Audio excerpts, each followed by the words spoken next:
All right, so you have a right to know about hazardous chemicals. Employers must have a written, complete hazard communication program that includes information on container labeling, material safety data sheets, worker training.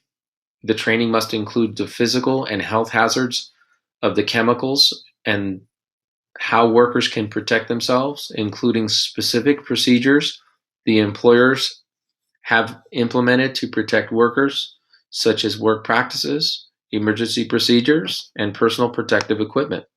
So this means that when you go to work and you're working, let's say at a restaurant, and you're going to use bleach, there's something called an MSDS, or Material Safety Data Sheet, that will tell you how to use bleach safely and in a healthy way.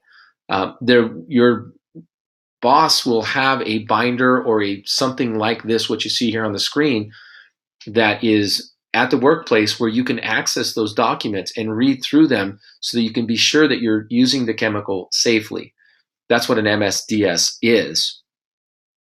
And in order to give you a little better idea, I actually have a handout that I want to show you so you know what an MSDS looks like.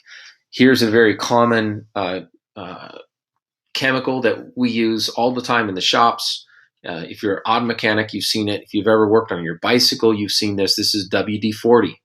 And so here's an example of an MSDS. It's broken down into sections. So section 1, chemical product, and come from your company information. If you needed to contact the company that makes this particular product, it's called Organic Mixture. They have an emergency contact information. They have the address of the company. They have hazard identification. So they tell you right here, it's a flammable aerosol. Symptoms of overexposure. So here's some things that can happen if you get exposed to too much of this chemical. What happens if you get too much skin contact, eye contact? What if you drink it or eat it on accident? What are the chronic effects? That's if you use it for 20 years, are there any side effects that could damage your health? We could go on and on. The composition and ingredients of the WD-40.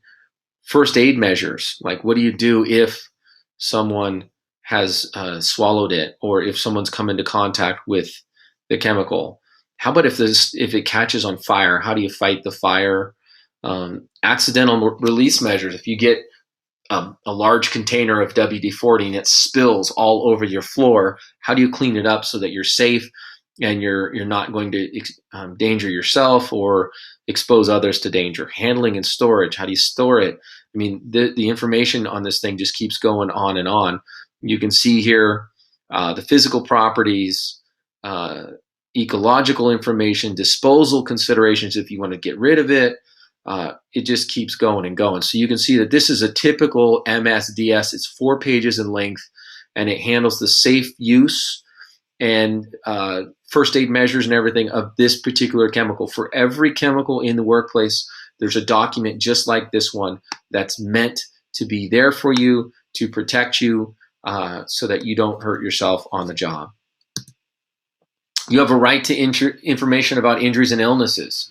OSHA's record-keeping rule requires most employers with more than 10 workers keep a log of injuries and illnesses. Workers have a right to review the current log, as well as the log stored for the past 5 years.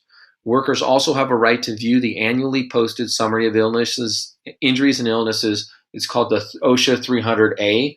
So you have a right to look at your employer's injuries and illnesses log so you can say, hey, why are people getting hurt? Or how are people getting hurt? And you can look back 5 years and take a look at the track record of the company you're working for. This is a huge right for workers. Think about it. You almost get to interview your employer to see how well they take care of their employees, not just them interviewing you to see if you're a good fit for their company, but is their company a good fit for you? And so that's what this right kind of gives you, is this ability to look at the company and see how people are getting hurt and make a decision. Do I really want to work for this company or not?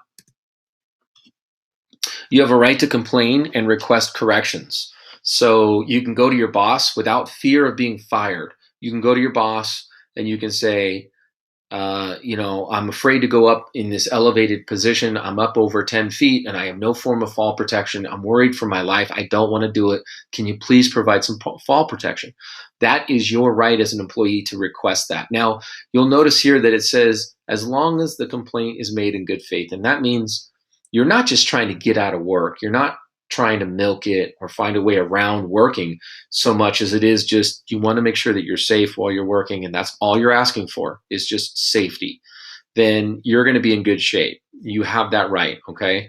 OSHA regulations protect workers who complain to their employer about unsafe or unhealthful work conditions. Training. You have a right to training. Workers have a right to get trained from employers on a variety of health and safety hazards and standards that employers must follow. Some required trainings include topics such as lockout, tagout, bloodborne pathogens, noise, confined spaces, fall hazards in construction, personal protective equipment, along with a variety of other subjects. You have a right to examine exposure and medical records. So you have a right to copy your medical records, and you have a right to examine your medical records if ever you're exposed to a toxic chemical or a toxic substance. And there's some examples of them here, like metals and dusts, such as lead, cadmium, and silica, biological agents, such as bacteria, viruses, and fungi, physical stress, such as noise, heat, cold, vibration, repetitive motion, and ionizing and non-ionizing radiation. And this is a huge right, because if the company is exposing you to those things and you've gone to a doctor, this right gives you the opportunity to not just look at what the doctors have found, but to also copy those records for your own personal use. If you need, for some reason, to use those documents in court, you need to have a copy of them to give to your lawyer. So this is a really, really huge right that's given to workers so that they can hold their employers accountable for putting them in a dangerous situation. So you've gone to your employer and you've requested fall protection because you're up 10 feet, you're afraid you're going to fall. He says no. What do you do now? Well, this is another right that's associated with that, and that is you file a complaint with OSHA. So you have a right to file a complaint if you believe that there's a violation of safety and health standard or imminent danger situation exists in the workplace. Imminent danger means someone's going to be either really hurt or really dead if we don't fix this situation. So whenever that exists, you have a right to request that OSHA look into it. Excuse me. If a worker files a complaint, they have a right to find out OSHA's action on the complaint and request a review if the inspection is not made. So not only do you get the right to file a complaint, but then you get to know, hey, OSHA, what did you do about that particular complaint that I filed? You have a right to participate in an OSHA inspection, and this is cool because if you're going to have an inspection, if the employer was going to have an inspection, who would he want to talk to? The boss, or would he want to talk to a worker?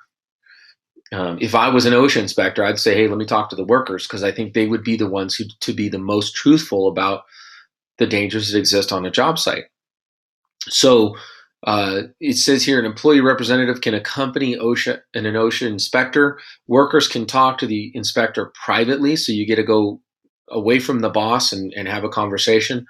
The workers may point out hazards, describe injuries, illnesses, or near misses that resulted from those hazards, and describe any concern you have about a safety or health issue.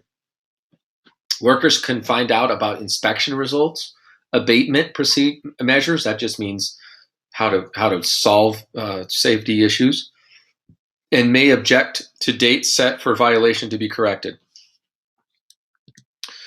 You have the right to be free from retaliation. Your boss cannot fire you for exercising safety and health rights. So in other words, if you say, hey, I want fall protection, and your boss says, oh, you're just a pain in the neck, you're fired. Well, he can't do